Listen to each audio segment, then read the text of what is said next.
Assalamualaikum warahmatullahi wabarakatuh. Kami dari kelompok 5 yang akan melakukan penjelasan mengenai keamanan pada bidang teknologi informasi. Di sini ada 4 anggota, yaitu Alexander Sanditeria, Hafiz Mansyah, Putra Muhammad, dan Wisnu Rizky Ade.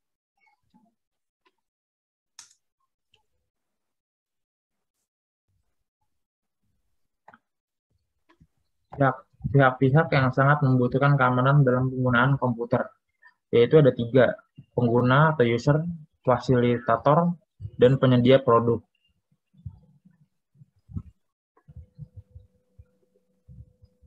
Pengguna atau user sangat membutuhkan keamanan komputer, karena kita memiliki privasi yang dimana sangat membutuhkan keamanan. Tidak tentang privasi saja, keamanan juga sangat dibutuhkan pada saat pengguna dalam melakukan browsing dan mendownload file. Bagaimana cara mengatasinya? Dengan mengubah password secara berkala dan hati-hati dalam mengklik link pada saat mendownload file.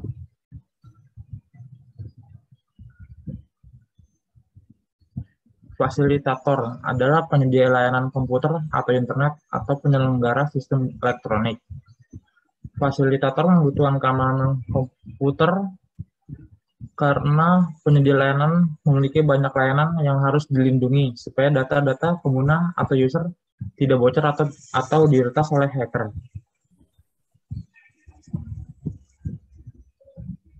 Penyedia produk membutuhkan keamanan komputer supaya produk-produk atau software yang mereka buat tidak mudah di-crack. Jika suatu software telah di-crack oleh seseorang hacker, maka hacker tersebut akan memasuki virus yang dapat merusak komputer kita. Lalu selanjutnya ada menghindari penyadapan pada saat di ruang publik. Yang pertama yaitu menggunakan VPN.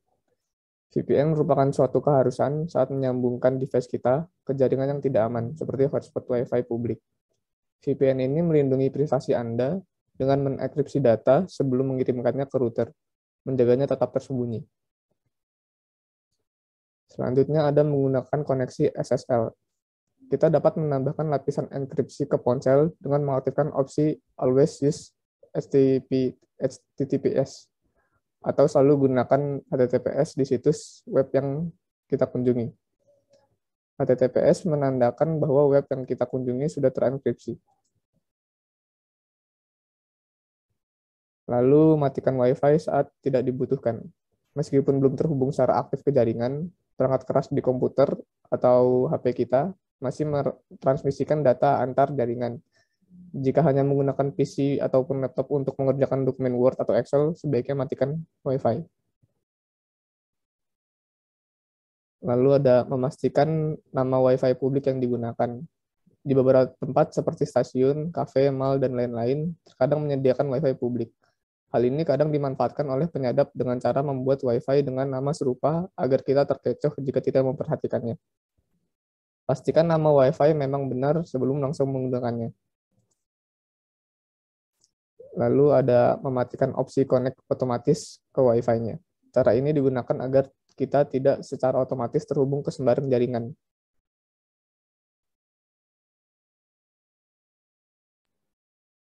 Selanjutnya adalah cara untuk mengamankan situs web dari serangan hacker.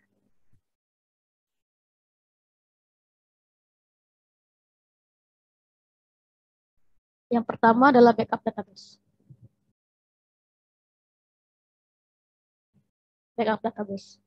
Segera backup database pada tempat yang aman, terutama untuk situs yang dinamis dan menggunakan banyak database. Selanjutnya yaitu update sistem dengan yang lebih versi terbaru. Segera update atau migrasi ke sistem yang lebih aman, terutama jika situs rawan tindak kejahatan dan banyak celah keamanan atau security hole. Selanjutnya adalah memasang firewall. Fungsi firewall untuk melindungi keamanan jaringan. Firewall berbasis hardware adalah piranti keras yang terdapat dalam sistem jaringan, misalnya router.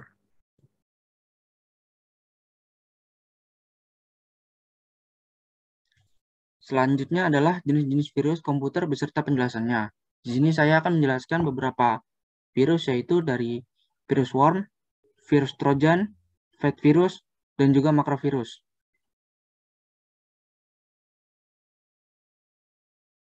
Yang pertama adalah virus worm. Virus worm ini adalah virus yang tidak berbahaya di awalnya, tetapi jika tidak ditangani secepat mungkin dan mudah dihapus. Namun virus ini akan berbahaya, sulit ditangani jika dibiarkan. Karena virus worm ini pada awalnya tidak berbahaya. Lalu selanjutnya ini virus worm ini adalah virus yang dapat menduplikasikan diri, yang akan membuat file dan membuat tempat penyimpanan menjadi penuh dan akan membuat sistem menjadi lemot. Lalu virus worm ini membuat sistem tidak bisa digunakan, di mana kita tidak akan bisa menggunakan sistem keamanan dan juga sistem yang dapat menghapus virus ini. Virus worm ini memiliki cara infeksi dengan bisa mendownload dengan sendirinya saat kita terkoneksi dengan internet. Maka dari itu dibutuhkannya pengecekan secara dini.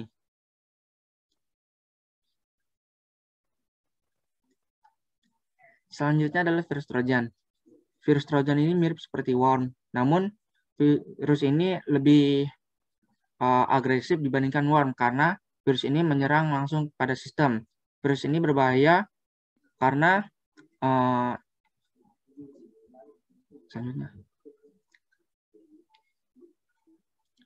virus ini berbahaya karena dia bisa berjalan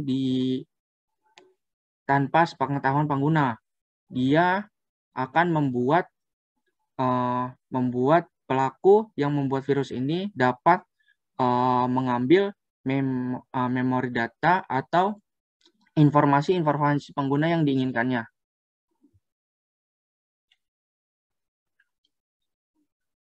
Pengguna dapat cara infeksi virus trojan adalah di mana pelaku akan membuat atau mengirimkan email secara random pada orang-orang yang akan berisi link yang dapat menginfeksi pada sistem korban.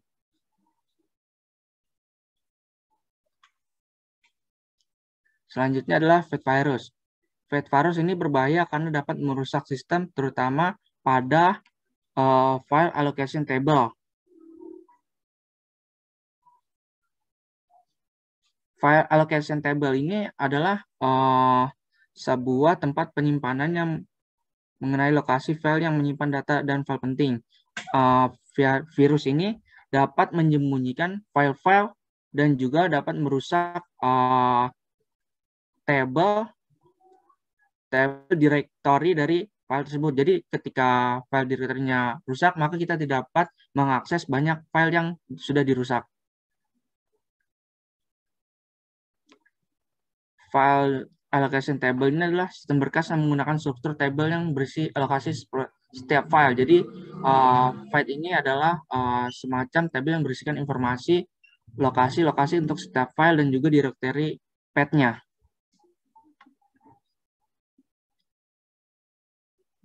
Yang kemudian adalah virus makro. Virus makro ini menyerang file-file yang bersifat makro.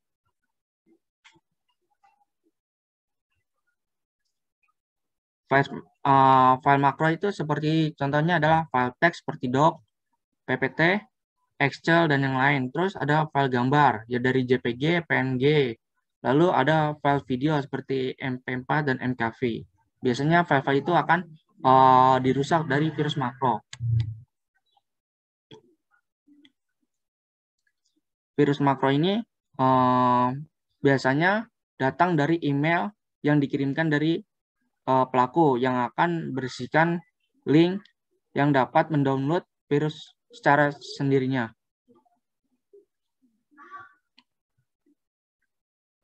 Sekian dari kelompok kami. Mohon maaf jika ada kesalahan. Wassalamualaikum warahmatullahi wabarakatuh.